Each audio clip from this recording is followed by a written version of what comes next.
Hi buddies, welcome to my style cooking channel. இன்றைக்கி இந்த வீடியோவில் குலாப் ஜாமுன் மிக்ஸை யூஸ் பண்ணி ஸ்பான்ஜியான அண்ட் டேஸ்டியான கேக் எப்படி செய்யலாம் அப்படின்றத பார்க்கலாம். இந்த கேக் ரெசிபியை பார்க்குறதுக்கு முன்னாடி நீங்கள் இப்போ தான் மை ஸ்டைல் குக்கிங் சேனலில் ஃபஸ்ட் டைம் பார்க்குறீங்க அப்படின்னா நம்ம வீடியோ கீழே இருக்கிற ரெட் கலர் பட்டனை கிளிக் பண்ணி சப்ஸ்கிரைப் பண்ணிக்கோங்க. கூடவே பக்கத்தில் இருக்க பெல் ஐக்கானையும் கிளிக் பண்ணிக்கோங்க. கிளிக் பண்ணிவிட்டு ஆல் அப்படின்ற ஆப்ஷனையும் செலக்ட் பண்ணி வச்சுக்கோங்க. அப்போ தான் நான் லேட்டஸ்ட்டாக அப்லோட் பண்ணுற எல்லா ரெசிபியுமே நீங்கள் மிஸ் பண்ணாமல் பார்க்க முடியும். இப்போ வாங்க டிலே பண்ணாமல் வீடியோக்குள்ளே போகலாம். கேக் பேட்டர் ரெடி பண்ணுறதுக்கு முன்னாடியே ஃபஸ்ட்டு கேக் மோல்டில் எல்லா சைட்லையுமே நெய் அப்படின்னா எண்ணெய் அப்ளை பண்ணிக்கோங்க. அப்ளை பண்ணதுக்கப்புறமா இதில் எல்லா சைட்லையுமே பட்டர் ஷீட்டும் வச்சுக்கோங்க. இந்த மாதிரி பண்ணுறதால கேக் உள்ளே எங்கேயுமே ஒட்டாமல் ஈஸியாக கையில் எடுக்கும்போதே வந்துடும். அதுக்காக தான்.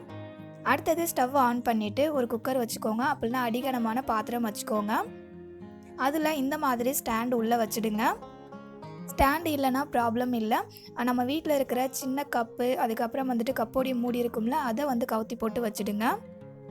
ஸ்டாண்டை உள்ளே வச்சதுக்கப்புறமா இந்த குக்கரை க்ளோஸ் பண்ணிக்கோங்க. க்ளோஸ் பண்ணிவிட்டு குக்கரை ஒரு 10 நிமிஷத்துக்கு ப்ரீ ஹீட் பண்ணிக்கோங்க. ஃப்ளேமை மீடியம் ஃப்ளேமில் வச்சுக்கோங்க, கரெக்டாக இருக்கும்.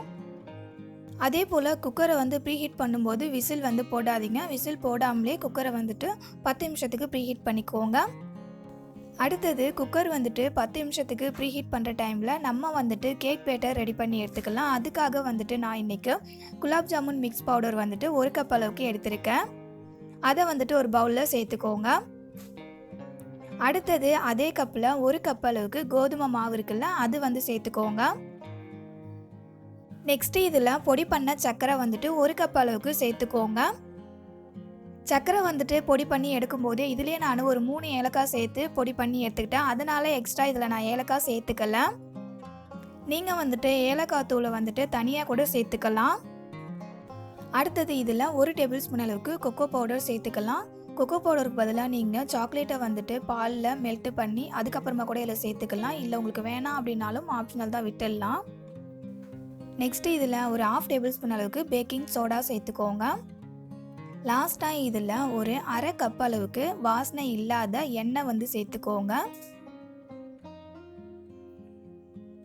எண்ணெய் சேர்த்ததுக்கு அப்புறமா இதை நல்லா ஒன்றோட ஒன்று மிக்ஸ் ஆகிற அளவுக்கு முதல்ல நல்லா மிக்ஸ் பண்ணி விட்டுக்கோங்க. தண்ணி அந்த மாதிரி எதுவுமே சேர்த்துக்காமலே மிக்ஸ் பண்ணி விட்டுக்கோங்க. ஏற்கனவே நம்ம சேனலில் ப்ளம் கேக் எப்படி செய்கிறது அப்படின்றத நான் அப்லோட் பண்ணியிருக்கேன். அந்த வீடியோவை நீங்கள் பார்க்க மிஸ் பண்ணியிருந்தீங்க அப்படின்னா இந்த வீடியோ கீழே இருக்கிற டிஸ்கிரிப்ஷனில் லிங்க் தரேன், செக் பண்ணி பாருங்கள். அதே போல் நீங்கள் இன்னும் மை ஸ்டைல் குக்கிங் சேனலை சப்ஸ்கிரைப் பண்ணல அப்படின்னா ப்ளீஸ் படி சப்ஸ்கிரைப் பண்ணிக்கோங்க. நீங்கள் சப்ஸ்கிரைப் பண்ணிட்டு வீடியோ பார்த்தீங்க அப்படின்னா என்ன நீங்கள் மோட்டிவேட் பண்ணுற போல் இருக்கும். மாவை நல்லா கலந்து விட்டதுக்கப்புறமா இதில் கொஞ்சம் கொஞ்சமாக தண்ணி சேர்த்து நல்லா மிக்ஸ் பண்ணி விட்டுக்கோங்க. இதில் பால் சேர்த்து கூட நல்லா மிக்ஸ் பண்ணிக்கலாம். நான் பால் யூஸ் பண்ணலை, தண்ணி தான் யூஸ் பண்ணி செஞ்சுருக்கேன். அவ்வளோதான் படிஸ். கேக் பேட்டர் இந்த கன்சிஸ்டன்சிக்கு இருக்கணும். அப்போ தான் கேக்கு நல்லா சாஃப்டாக வர்றதுக்கு கரெக்டாக இருக்கும். இப்போது இந்த மாவு நம்ம கேக் மோல்டு இருக்குல்ல, அதில் ஊற்றிக்கலாம். கேக் மோல்டில் கேக் பேட்டரை சேர்த்ததுக்கு அப்புறமா நல்லா தட்டி விட்டுக்கோங்க. அப்போ தான் ஏர் பபிள்ஸ் உள்ளே இருந்துச்சு அப்படின்னா வெளியே வரும். லாஸ்ட்டாக இதில் பாதாம் இதை போல் கட் பண்ணி சேர்த்துக்கோங்க. இது ஆப்ஷனல் தான். இப்போது இது கம்ப்ளீட்டாக ரெடி ஆகிடுச்சு. அடுத்தது ப்ரீ ஹீட் பண்ண வச்சுருந்தோம்ல குக்கர், அதை ஓப்பன் பண்ணிக்கோங்க. நல்லா சூடாகி வந்துடுச்சு. இப்போ கேக் மோல்டை எடுத்து உள்ளே வச்சுடுங்க. இதை ஒரு 45 நிமிஷம் வரைக்கும் பேக் பண்ணி எடுத்துக்கோங்க. ஸ்டவ்வை மீடியம் ஃப்ளேமில் வச்சுக்கோங்க. கேக் மோல்டை உள்ளே வச்சதுக்கப்புறமா குக்கரை மூடி போட்டு மூடி விட்டுருங்க.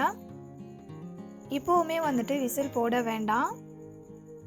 அவ்வளோதான். இது ஒரு 45 நிமிஷத்துக்கு அப்படியே பேக் ஆகிட்டு இருக்கட்டும். 45 நிமிஷம் ஆனதுக்கப்புறமா ஓப்பன் பண்ணி பார்க்கலாம். கேக் நல்லாவே பேக் ஆகி வந்திருக்கு. கேக் உள்ளே வெந்து வந்திருக்கா அப்படின்றதுக்காக கேக்கோடைய சென்டரில் ஒரு டூத்பிக் வச்சு குத்தி பாருங்கள். உள்ளே விட்டு எடுத்து பார்த்தோம் அப்படின்னா அந்த டூத்பிக்கில் மாவு எதுவும் ஒட்டாமல் வரணும். கேக் நல்லாவே பேக் ஆகி வந்துடுச்சு. இப்போ இதை குக்கர்லேருந்து எடுத்துகிட்டு சூடாக ஆறுற வரைக்கும் அப்படியே விட்டுடுங்க. இந்த கேக்கு நல்லா சூடாக இருக்குது. சூடாக இருக்கும்போதே நம்ம வெளியே எடுத்தோம் அப்படின்னா அது பிரேக் ஆகிறதுக்கு சான்ஸ் இருக்குது. அதனால நல்லா கம்ப்ளீட்டாக சூடாக ஆறட்டும். கேக்கோடைய சூடு வந்து கம்ப்ளீட்டாக ஆறிடுச்சு. இப்போ இதை மோல்டுலேருந்து எடுத்துடலாம். சைடில் இருக்கிற எல்லா பட்டர் ஷீட்டையுமே வந்துட்டு ரிமூவ் பண்ணிவிடுங்க. ரிமூவ் பண்ணதுக்கு அப்புறமா நமக்கு எந்த ஷேப்பில் வேணுமோ அந்த ஷேப்பில் வந்துட்டு கட் பண்ணி எடுத்துக்கலாம். அவ்வளோதான் buddies, குலாப் ஜாமுன் மிக்ஸ் பவுடரை வச்சு ரொம்பவே ஈஸியான அண்ட் ஸ்பான்ஜியான கேக் வந்து செஞ்சு முடிச்சாச்சு.